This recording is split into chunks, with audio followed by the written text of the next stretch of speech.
In this video, we're going to look at how to move columns and then how to move rows in Microsoft Excel, because it can be kind of frustrating.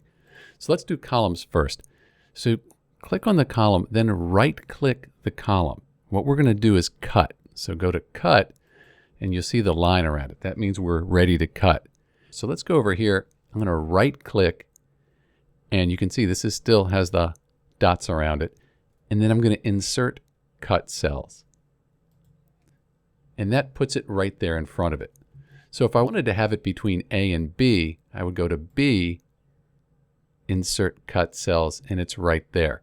So that's probably the easiest way to do that. And we can do that for rows as well. Let's try it. So we could right-click and then cut, and then go up here, right-click, Insert Cut Cells, and it moved it up to the top. So that works really well. One more way you can do it though.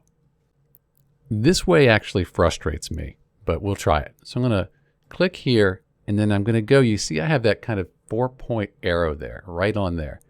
I'm going to hold Shift, and I'm going to drag that down. And you can see I have that little box there. So I'm going to drag it down here, and that does move it. It's a little bit challenging to get that 4-arrow thing there. That's how you do it. I hope this helped. This is Dr. B, moving columns and rows in Microsoft Excel. Thanks for watching.